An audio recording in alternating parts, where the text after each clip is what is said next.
All right, Brady. First question, kind of just talking about the Wisco Heats business, right? Wisco Heats. There we go. If you just want to share some information about your business and just like the process that goes along with it. I feel like that's always like the toughest question people always ask. Like, what do you do? Oh, It's we very broad. It's a very we broad sell question, but clothes.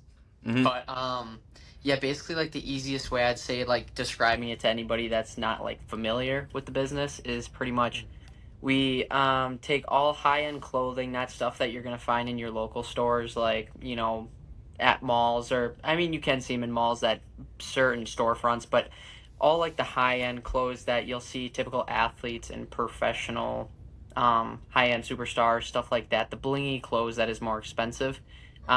We have access to that through retailers and contracts that we pretty much disperse out to other resellers, personal wares, and stores. Is there any famous athletes that you've sold to that we Most would know? definitely. Yeah, there's a lot actually. I feel like especially around the wintertime when Christmas comes around, they shop a lot. hmm Is there one in specific that's like probably the most like famous Any cool names? guy you've sold to?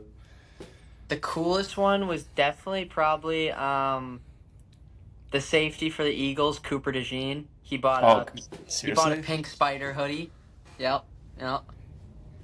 It's probably the coolest one out of all, just because I mean that's our kind of generation, and for a white cornerback, it's Yeah, cool. yeah. That is It's pretty pretty cool. huge. And so, like, I mean, obviously, like, you had to work up to something like this. This wasn't just like you did just start here. Just How did started you out right, actually? right. Yeah, how did you actually get into this? Yeah, that's definitely the process. I mean, I started reselling, since it was 14. So I don't know what, that's like eighth grade. It became kind of like more popular. I was always kind of selling some kind of stuff like used Jordans and stuff like that. But if you want to talk the actual business, side of it, during COVID is when I got introduced to the clothing part. Um, I got access through a different seller. They're like, "Hey, like we're selling these T-shirts for like $30, and we're making like high margins on them." I'm like you guys are selling shirts? Like, no way that works, right? hmm So I tried it out. I bought four shirts for like 15 per, and I ended up selling them for like 30 per. So I just doubled it right off the bat, and I was like, okay, like I was paying like $200 for a shoe and selling it for 220. I was like, this just doesn't make sense. Yeah. So, but yeah, it became a LLC back in 2022. So coming up on the third year of an actual legit business. But yeah, that's kind of how it started. So then, since COVID, I mean, you talk about has it become more like a quantity over like a few big sales kind of business? Definitely, quantity is probably the biggest, especially when you see the bigger aspect that people don't really see. When you go onto like TikTok and you see like Instagram pages and stuff, a lot of these sellers are having, 50 items in hand of different brands and all the colorways, so they have the variety, which is definitely the way to start. But if you get to the big guys that actually have like warehouses and wholesale everything, people are looking at 50 to 60,000 items in hand. So yeah, it's definitely more of a scaling thing over the years. So, like, what brands are you like selling the most of? Is there like one in particular or like a few? Yeah, I mean, overall, if you want to talk like, the hottest brands, I'd say there's probably 5 to 10 total. The biggest one that we've seen definitely scaling for the past 3 years is Essentials. As most high schoolers know, I mean, it's just simple, says Essentials on it. But when it comes to affordable compared to, there's brands that are like a Hellstar hoodie is another higher end brand that these people are wearing, but and not everybody wants to spend 200 bucks. So essentials you can get as low as like $50 for a hoodie, so it's good for gifts and personal wear. I see. Okay, Mhm. so it's is is there like a like because like it's not a like I'm gonna buy like a $7,000 shoe and sell it for more. It's more the money is in the lower priced items. Is there 100%. like is there like a price range that's kind of like ideal for you? I mean, I'm sure it depends on the piece of clothing, but Right. I would say the hottest, because obviously the less you can spend on an item, the more you can get of the item. So like to take a chance and spend, you know, you get 50 hoodies that cost 50 per, you're already at $2,500 compared to if you can get 30 t-shirts at 15 per, obviously it's going to cost you way less and your margins are going to be almost as most because the cheaper the item isn't always the better because you don't want to get stuck with just like that bulk stuff that won't move. But I'd say the best range for at least return right now, like ROI, is going to be that $20 to $30 range for sure. I see. So, and then what did you say? You said that you found different distributors or wholesalers before. What did you say? You got like I don't know I don't really remember. Yeah. If like, are you talking about how I got like in touch with the wholesalers or other wholesalers in general? Yeah, like how are you finding that inventory?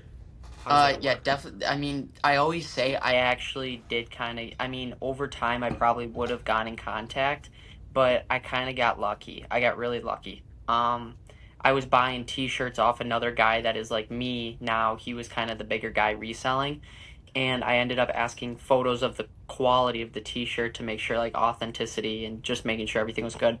And he forgot to leave out the phone number at the top of these photos. So I took that phone number and I ended up emailing them, and it came out that they were the wholesale factory in California. So it saved. I was going from paying $30 a shirt down to $14 a shirt. So it was like a total game changer. With all But these yeah, products that you buy, like, is there like where do you like store it? Like, do you have like a storage unit? You're like no. So storing I this, or is it like in actually your I've been house? pretty lucky. Like where I'm sitting right now is it's like almost as wide as our house. Like there's racks all around, and I pretty much just took up the whole basement. Okay. It's pretty crazy. Yeah. So, um, where do you? Is this like something you work on, like on a daily basis? Is there always like some work to do, or are you always kind of? I mean, I'm sure probably something daily, but like I'm sure, yeah. Like, is this something you do on the daily basis? Definitely daily. I mean, there's always this wanting to make money every day, but it's also tough because ever since like starting school, and there's definitely down times in this business. It's not every month it's going to be the same for you. It never will be. Yeah. Um, Tending over the years, the hottest is definitely winter and fall due to hoodies and Christmas season. And in the spring it kind of pops up. But right after that winter, you look into that January, February, that's gonna be a dead season, so you don't have as much work. But yeah, I'm kind of forced to, if you wanna, the more obviously you want to make more money and you don't want to do as much work over time. I've kind of gotten to the point where actually I've been drop shipping off of my supplier. So instead of intaking all the inventory and having to unbox it and then sell it and repack it and get it out, I've pretty much we've gotten spreadsheets together and just send that over. I send those to all my clients and they send me a list back. I give it to the supplier slips it straight there, and I just keep the profit. So work has That's definitely sweet. scaled down a lot time wise and I would say work wise. Because I used to have this whole place full of clothes, and it was just like there's no point. Like I have so much money just sitting in one spot. It allows me to do less time of work and keep more money for investing. With not only the distributors, like, what's your biggest like sales channel where like you're getting like your name out there to sell I would your say it's stuff? tough. Instagram definitely was 100% the way to go. That's where I kind of capped out. There's never I shouldn't say that. You always have room to grow, but there is to a point because this game is very weird where you don't want to steal people's clients, like reach out to new people because those clients might be buying off somebody that already buys off of you. You just don't know. So you don't want to ruin that contact with your smaller clients and stuff because everyone's got to sell to somebody. Um, so yeah, Instagram is definitely the way to get out there. At least it was for me back in COVID area. Now TikTok might be better because of how many younger people are on this because these aren't brands that 50-year-old people are going to be buying. It's all that young teenagers and young 20-year-olds. So you want to base it off where the younger people are at for sure. I see. So then, like, how did you differentiate yourself from the rest of the resellers? Like, because it seems like an extremely like competitive business. I remember it used to Very. be like a huge kind of like trend, like the shoe reselling at least. I remember. Oh yeah, big time. Yeah. The easiest way is just like, I mean, it's weird to say, but it's just like real true business. Like a lot of these people, there's a lot of scammers out there. There's a lot of people that just want to make quick money and don't care about their clients. I'd rather pay $5 more for an item that's higher quality and not have complaints or worry about returns and stuff like that. And my biggest thing was face to face communication. That's like one thing that people don't do well now is being on just text and stuff like that. My biggest thing was definitely FaceTimes with clients because it allowed them to check out all these items and ask questions and just pretty much because you have to, at the end of the day, they're spending the money, so you want to satisfy them. So definitely that price separated me was face to face. So it's definitely like a business of like return customers, kind of. 100%. Yeah. Yeah. You'll always have new ones, but you have those guys that are, I have big guys that I've been dealing with for 3 to 4 years. I know it's kind of like a weird one, but like I know there are some like pieces of like clothing and shoes that like continue to rise in price each year. I might be wrong about that. Is there any that you've been like storing away? Have you like found anything cool that you've like kind of kept for a while in hopes of selling for more in the future? Unfortunately, not. There are people that do that with shoes for sure. I'm happy I got out of the shoe game just because it wasn't as hot and a lot of money in it. But I remember definitely there were some shoes I would hold on to for like 2 to 3 months just because I knew they were going up each month because not many people had them. But no, clothes, definitely there are some rare like pieces like a brand called Chrome Hearts. They only make so many items and that's it. So lots of people hold on to those. They can even wear them and sell them for more. But me personally, I'm just worried about quick and getting out of it. So there, like, how do you see it changing? This industry changing in the near term, if you think it will, or in the long term? I know it's hard to predict that, but how could you see it changing? Because I'd imagine the shoe reselling thing has changed a lot. For sure. For sure. It's very oversaturated over the years. Yeah. Shoes used to be really hard to get. And again, I was young back then, I didn't even know what it was back in like 2015. But that's when kind of, I would say, streetwear and if you want to call hype items back then, the market was way different. Like people would sit outside of stores for nights camping out just to hope to get a pair. Nowadays, everyone has bots and can use computer access online. And like every kid, wears those black and white Panda Dunks. A year and a half ago, those were going for $300 because there was only 20,000 pairs. Now there's $500,000 pairs. You can go online and get them for $70. So it's like, it just comes down to how the future is going to do it because a lot of these companies just want money. They don't care about like resellers and wholesalers.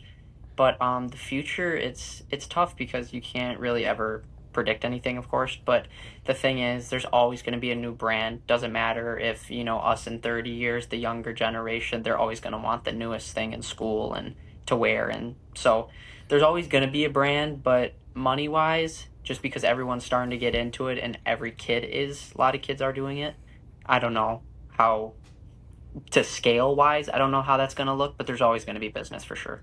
Yeah, I feel like I've personally seen like the hype beast thing kind of go down. Like what you said with like people waiting outside for so long. Do you think it's like, and I remember the biggest thing was, at least what I saw, was Yeezys. Oh yeah. Like since Kanye kind of like fell off or like went down, did that kind of like hurt your business or? Luckily, I wasn't in shoes long enough for that. There's people that were so tied up in that. I'm glad that I kind of stepped away into more of the streetwear because that's not as involved. But shoe-wise, 100%. I knew a guy that it was called Yeezy Zions. He bought 80 pairs of them because they were predicted to go up. And Kanye was doing stuff that made his brand go down, and the kid ended up losing like $40 a shoe. So it's like, you can't hold on to that kind of stuff just because these famous artists and stuff, they're not going to be involved in it forever. They're just doing it because they can make money while they're here, but they're not going to be 70 years old still doing it, And then when he like really kind of fell off, was it did that take? Because I remember there was like 350s, like breads Mm-hmm. or whatever. Did Mm-hmm. like did even those old pairs that were like really valuable like drop after that or? Yeah, definitely overall, definitely used pairs for sure. But if you still have like a brand new pair because they'll never re-release them, you probably still hold that market, but there's only, I mean, we're talking 2018, 2019. It's definitely hard to come across. I see. Um, was there like kind of a was there like any moment in when trying to get your business up and going? Was there any like big moment that kind of like accelerated you or just I would say consistency all the way? definitely coming to the phone number part. That was definitely the biggest one, was getting that supplier because it gave me so much access to inventory and saving almost 60, 70% money. Okay. That was definitely the biggest, but clientele wise, just reaching out to people. I remember I would text, like I'd go on Instagram and just find random people and send them a text, just hoping to do business. And marketing was definitely my biggest thing, just reaching out. And when you start to get clients in like that, then those are bigger moments you can step up for sure. Okay. Did I ask that question already? I don't know. Kind of. Okay. Just making sure. But Brady, it's like it's just solely you right now for the Wisco Heats. Like, are you Hmm. working with like? I mean, obviously you're working with your distributors, but like anyone Hmm. like close, like side by side, where like you almost have like a partner that you're working with right Um, now, or yeah, really just you solely? it's tough. I work with a lot. I should say no, like not in hand, like nobody in person. Um, but I do deal with a lot of, if you want to call it, drop shippers. Like there's a lot of people in the country that I talk to daily that take, just sell off of my inventory to their clients. So definitely, if you want to call those like partners, like you're close, they're still like clients to me, but they're also working off of me. So it's like, you kind of develop that close ship of working together every day. It's kind of like almost an employee, but they're making money as I am. Is there any like big? Are there any big like goals in the near future? If you can say, I'm not trying to like get you to say any secrets, but like, are there any No, big man. I mean, goals? obviously every year you want to just keep making more money and keep scaling, but I mean, it comes down to like focus wise. Like I definitely in the past, I would say in the past 6 months have kind of stepped away from it a little bit, just because of school and my kind of other goals that are not going to allow as much time with this business. Um, but yeah, I mean, you always just want to scale, and each year is unpredictable. So every winter usually there is pretty big. So I hope this year can, make some free time and just keep supplying out. Have there been like has I don't really pay attention. Has the like fashion industry like has it been growing like as a whole? I know that's kind of a tough one, but Mm. has it been like growing or like going down? I don't know.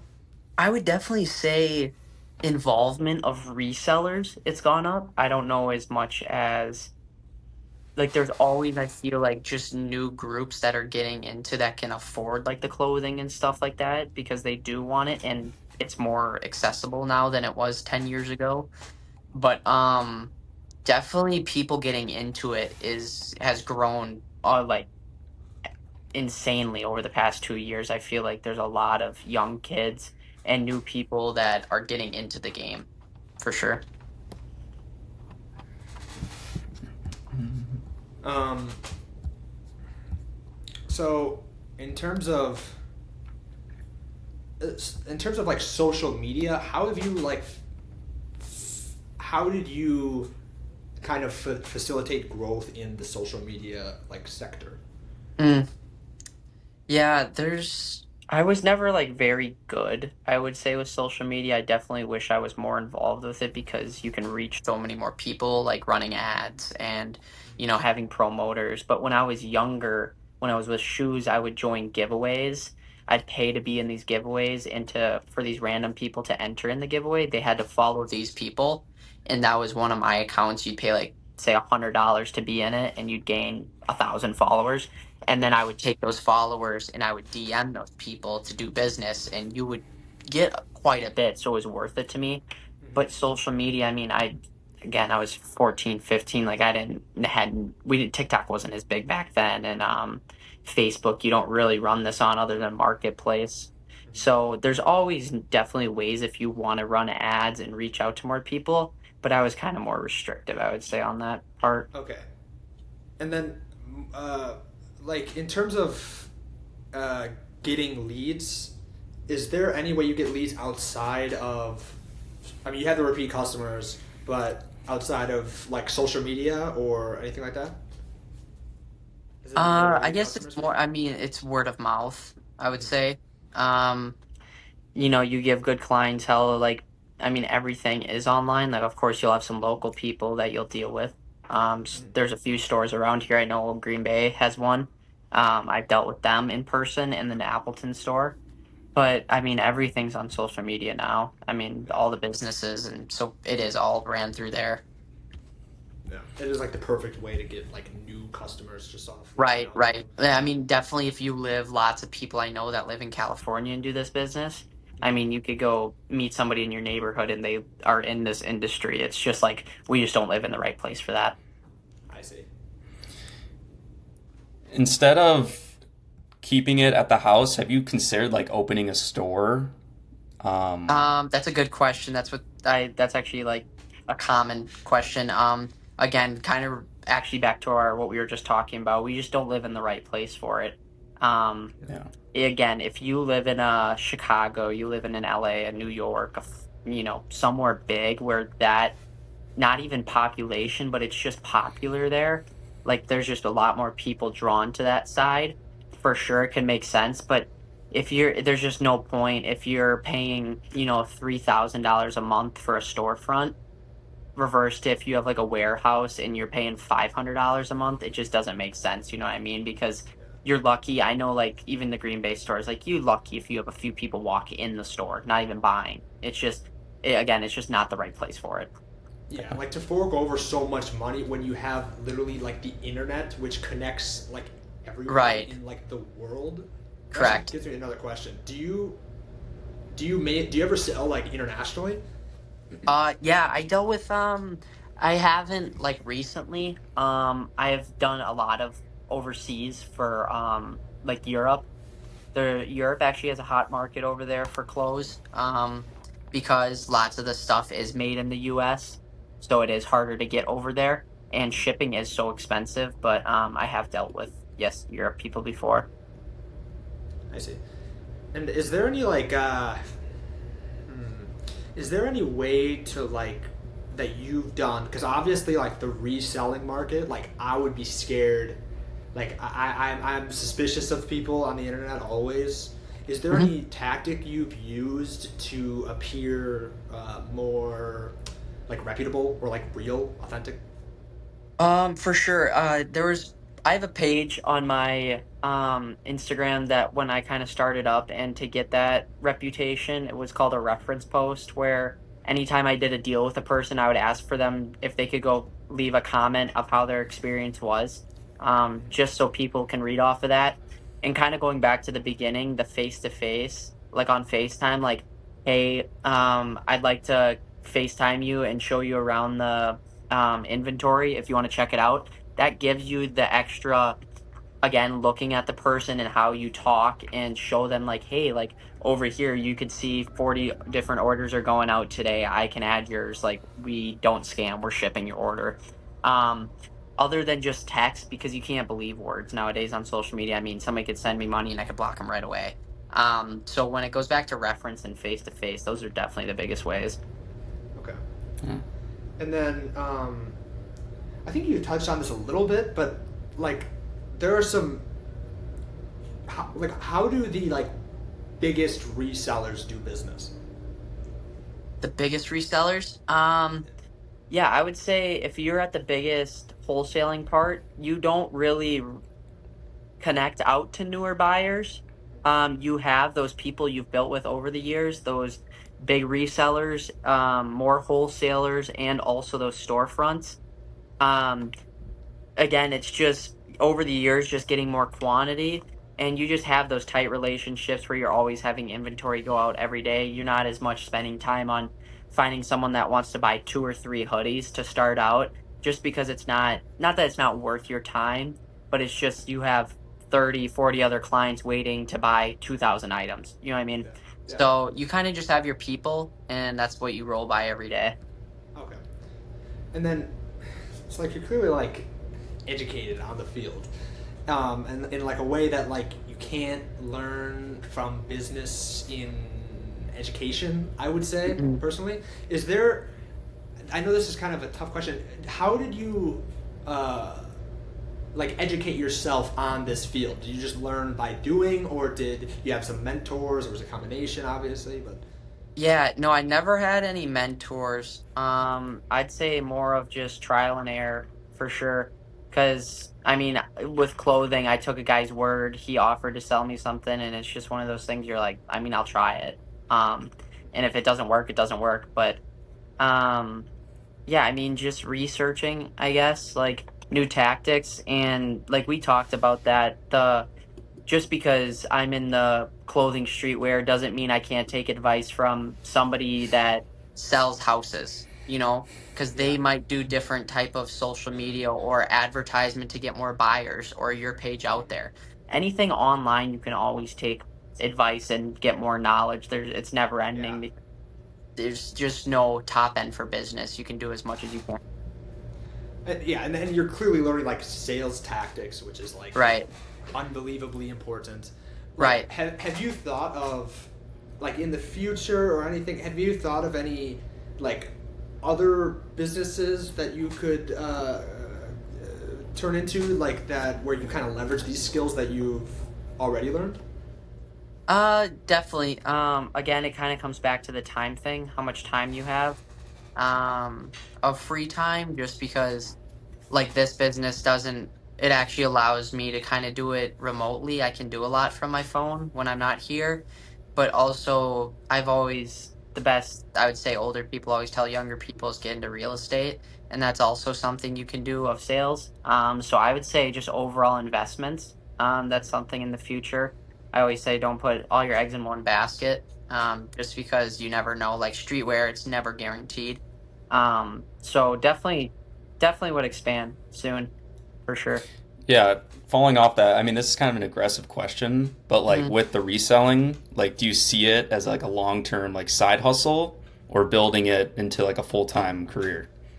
Um, it's as you guys know, obviously, yeah, I'm in school to be a police officer, and that's going to be a Mhm. lot of time. So again, I keep saying time because it's a real thing. Like as you grow up, like I don't want to I'm not going to be a dad that works all day pulling people over and then I go home and sell t-shirts to dudes. You know what I mean? So it's kind of more of a young thing. I feel like while I'm living at home and my expenses are low, um, definitely just make as much money as you can and save it. I mean, that doesn't also mean when I move out and I have a full-time job, I can't just still remotely make money.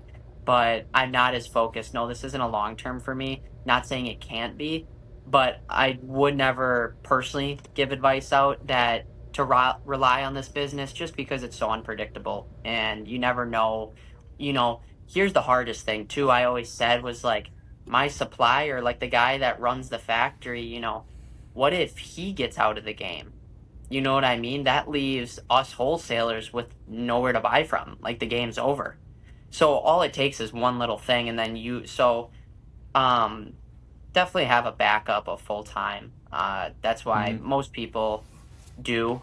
A lot of kids that are doing this are young and in college or already at a full time job. This is more of kind of a side hustle, even though the numbers are like a full time job. But again, yeah, not a full time. Definitely just do it for a little bit. Well, yeah, it's a hard to make a full-time commitment due to For the sure. risk. For sure. Well, and that's a like a great way, I feel like, of looking at every business or like Hmm. activity or decision, because like as long as you like you started this when you're 14, so you went along and you just did it. You know, you Hmm. tried it, And that's the thing I feel like people forget. Like, I mean, okay, you could have failed, or whatever could have happened. But like, as long as you did it and you tried, you will learn something that's indirectly going to benefit everything else you do in life. That's kind of what I believe. And the fact that you were successful at it has allowed you to like prolong this hustle or side hustle to, like, I feel like educate yourself so much more in terms of like compared to like high school. Right. You know what Right. I'm No, saying? yeah, you didn't learn like you always learn like, you do the business class and you do the presentation on, you build a business, how are you going to sell this? Like, sure, that's okay, but I always say like hands-on learning just because that's how I learn. I don't know how everybody else does, but doing it in like that trial and error we talked about, that's going to go so far because no matter what your business is, like even if you do a window cleaning or you do car washes, you do details, anything that is involving talking to somebody else, building your communication skills and your sales skills will automatically put your work ethic up. So it's like no matter what job you go to, talking to somebody that has done some sort of sales or business, doesn't matter what the job is, it's automatically increasing you to transfer over to whatever you want to do because of that prior experience. Yeah, and there's just something like, you can always talk about doing something, but it's never the full experience or like education. Even I believe this with like college degrees in terms of like, say if I was learning sales in college, like Hmm. it's not you're not doing it until you're doing it. That's when you actually know. That's when you actually learn. At least I I believe. agree. Yeah. Yeah. No, it's really tough. That's why I think the biggest thing in colleges or even seniors of high school is internships because that's giving you kind of an eye on what you're going to do and it gets you involved. Like a lot of people go to do, say some sort of marketing and they go out there and they're like, hey, like I'm not a person that's wants to go up to people and ask to sell them something, and then they step away and they go to a different field. So I always say you got to try it before you actually commit to it. You know what I mean? Yeah. Yeah. For sure. I mean, just being. I mean, you only have so much time to do stuff in your life. You might as Hmm. well try a bunch of different things, especially in college, high school, like you did. Like you really can. You have to find something you're passionate about. I believe. Yeah, just try it You know out, what I'm man. saying? That's And that's what always is said. yeah, and I some kind of comes some back people to like. the keep going. You're sorry. Sorry, but like some people like the idea of doing something, but they don't actually like doing it. You know what I'm Hmm. saying? They Yeah, a like lot just. of people are drawn because of the. I would say, especially like this business, everyone's just money hungry. Mhm. Like you may, oh, I think clothes is cool because everybody wears it, but I'm really just here for the money. Like you really aren't into it. Like I wouldn't say. That's almost kind of me. Like I was here because I'm passionate about talking to people and making a lot of money. Like that's what Mhm. this is all about, of course. But like I don't wear any of this clothes just because it's not my thing and just there's money in it, so I'm doing it. So like but you have to have a drive. There's not you don't just go and sell something because you want to make the money. You got to have a little bit of passion for it. Yeah, so Yeah. you got into it from a passion, at least an Right. interest. I was into shoes for sure when I was a kid. So that's kind of Yeah. what started it up. Like I'm not going to go like there's definitely market in what's a good example? Like people sell like window cleaning, like I said. Hmm. Like there people do that just for the money, but that doesn't mean you actually enjoy wiping down windows. You know what I mean? Yeah. So you Yeah. got to have a little something behind it. And I feel like that's the most important lesson because I would you have known that you had a passion for these other skills if you didn't do that? No, not at Yeah. all. So now you can go ahead with your life knowing that you learn these skills and you enjoy them. So it's almost like an Hmm. education of like the self in a way, Hmm. For sure. you know? Yeah. Yep. Jack, you got anything?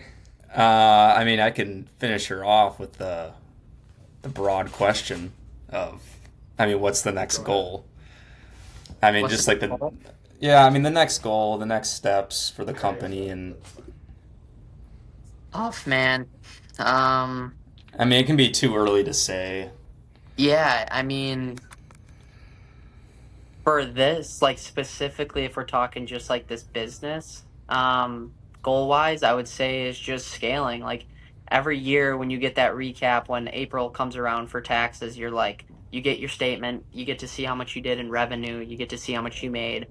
I'd feel like that's a pretty self-explanatory question. Next year, I want to do more. Just Mm. because, like, why would you always just shoot for the same? You know what I mean? There's always more out there. So I would say just more, more money. I mean, that's the goal. Yeah, Always do better. I feel like that's kind of like, I mean, a goal many people have in the gym is like to get stronger, and there's Right. nothing wrong with that. It's just to top yourself, to know that you're always improving. You know, Right. Yeah, there's for definitely some people, broad like, goals like that. You could do that, or I mean, but you could also say there could be 10 different goals like, hey, I want to get more clients this year. I want to sell blah blah blah more of this brand. Or if you go back to that gym part, like, hey, like not only do I want to get stronger, there might be something else like, hey, I really want to work on getting my legs bigger. I really want to get this specific muscle because I'm not as strong in that part. Like Yeah. there's little goals, but if you broad goals is pretty self-explanatory. yeah.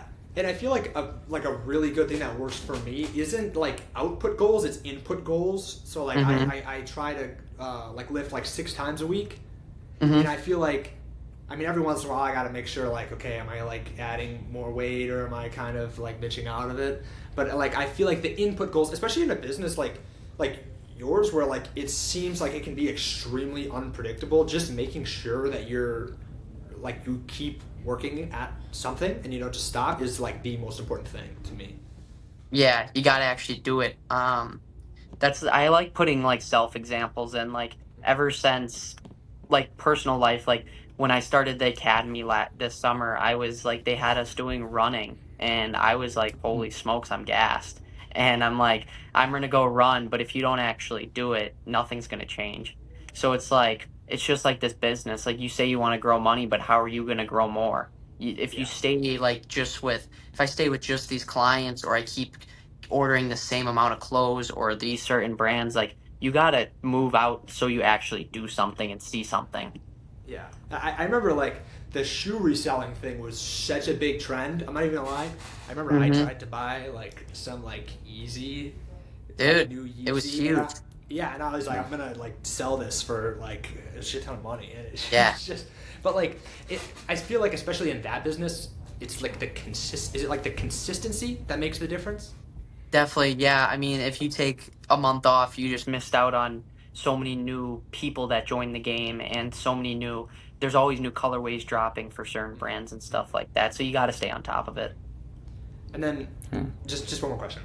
Yeah. Like, do you do like a lot of research into like new drops coming up in the future, or like how does that work? You always want to stay on top of the new stuff. Like I always try ordering it ahead of time before others get it, so you have that almost like how do I want to say this? Like you know you're gonna sell the product because you have it before everyone else, so it's kind of like guaranteed. But not as much research. Like a lot of the clothes we sell are still like from seasons ago, like last year or something. So you kind of just want to stay on top of whatever's the hottest at the time. I see. Okay, that Yeah. that was good. Jackie, anything? I do not. I mean, I was trying to think one last closing question. We touched on a lot. I'm not gonna lie. I'm happy with That that. was good. That was way more detailed than you'd think. I know. Are we good to end the recording? I think that was good.